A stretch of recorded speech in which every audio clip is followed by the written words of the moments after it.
Bienvenida a este Deep Dive. Hoy nos metemos de lleno en la búsqueda de la plenitud. Vamos a explorar cómo se pueden entrelazar dos mundos que a veces parecen separados, la psicología profunda de Carl Jung y, bueno, ciertas perspectivas de la conciencia espiritual. La fuente que manejamos hoy, de hecho, examina justo esa convergencia.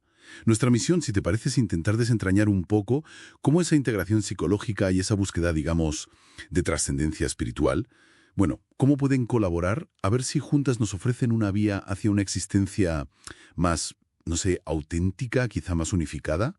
Para empezar, situemos dos conceptos clave, ¿vale?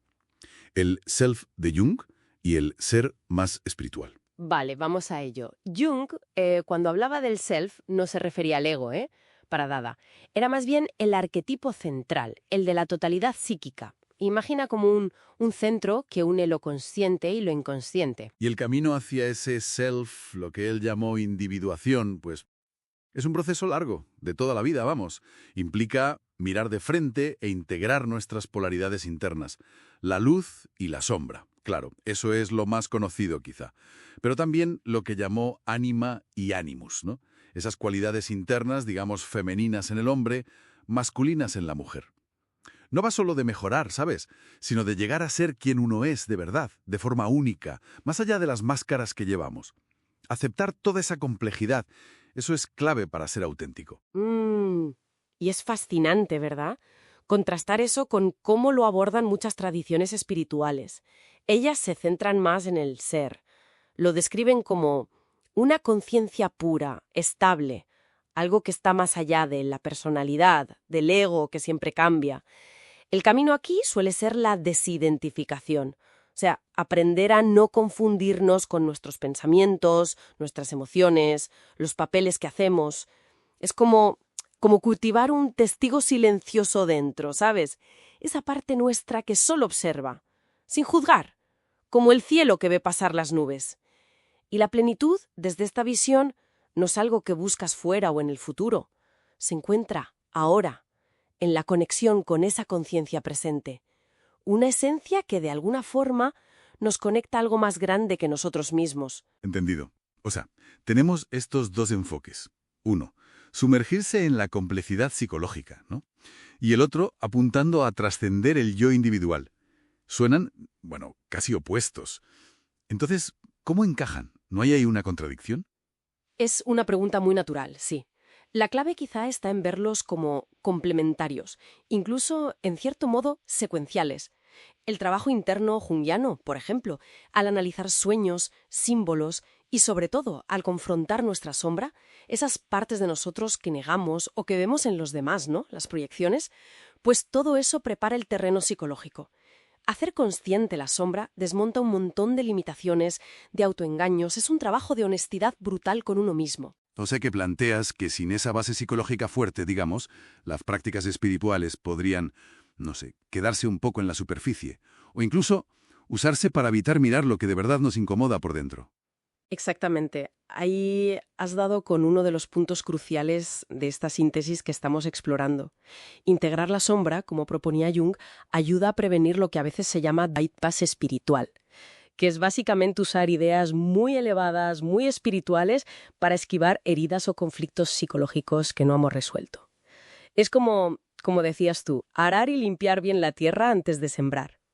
Una vez hecho este trabajo de autoconocimiento, pues las prácticas espirituales, como la meditación, la atención plena, pueden echar raíces mucho más profundas. Cultivan ese silencio interior que hace falta para empezar a percibir esa conciencia testigo, ese ser del que hablábamos. El self junguiano, entonces, actúa como un puente, ¿entiendes?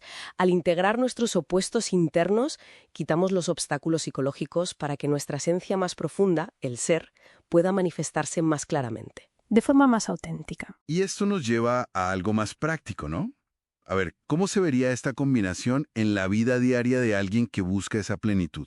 Un ejemplo concreto. Pues imagina combinar herramientas, ¿sí? Por ejemplo, usar el análisis de sueños, que Jung valoraba tanto, para entender patrones inconscientes. Quizás patrones relacionados con ideas muy rígidas sobre, no sé, lo que significa ser hombre o mujer, o sobre el éxito o el fracaso. Y, a la vez, practicar regularmente la meditación. Pero ojo, no con la idea de vaciar la mente simplemente, sino para aprender a observar esos pensamientos y emociones sin quedar atrapado en ellos, reconociendo esa conciencia testigo de fondo. Este enfoque, así, holístico, permite ir desmontando estructuras internas que nos limitan, eso sería lo psicológico, mientras se cultiva una conexión con una dimensión más espaciosa, más ecuánime de la conciencia. Eso es lo espiritual. No es solo teoría, vamos, es una práctica integrada. Queda mucho más claro así. Parece entonces que el viaje hacia la plenitud tiene, varias dimensiones que se apoyan mutuamente. No es una cosa o la otra. Así es. En resumen, creo que la idea principal que emerge de estas fuentes no es elegir entre explorar las profundidades de la psique o buscar la trascendencia espiritual. La propuesta es que la verdadera plenitud requiere ambas cosas. Necesita la valentía de la exploración psicológica para integrar nuestros opuestos, nuestras sombras, y también necesita la apertura de la práctica espiritual para desidentificarnos poco a poco del ego limitado y conectar con nuestra conciencia esencial, con el ser. Entonces, la clave está en no elegir, sino en tejer ambas vías, ¿no? Como un tapiz. Esta síntesis ofrecería una especie de mapa más completo para la transformación personal. Un mapa que honra tanto la complejidad de nuestra psicología como nuestra capacidad de conectar con algo que nos trasciende y que nos llevaría, idealmente, hacia una vida más auténtica, con un sentido más profundo. Exacto. Y esto quizá nos deja con una pregunta interesante para darle una vuelta después. ¿Y si la transformación más profunda no consiste solo en comprender y ajustar los contenidos de nuestra psique, sino también en una apertura radical, confiada, al silencio, a ese misterio fundamental que está debajo y alrededor de toda nuestra experiencia?